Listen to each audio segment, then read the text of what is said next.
Hey guys, welcome back. In this video, I will be showing you removing Meta AI from WhatsApp.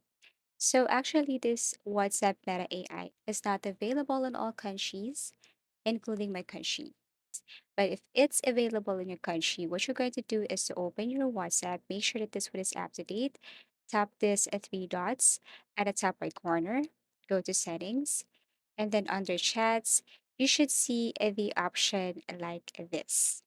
Okay, so actually, in order for you to remove this Meta AI button, all you have to do is to toggle off this Meta AI button. So as you can see, show Meta AI button. If you turn this one on, then probably you will see this Meta AI button.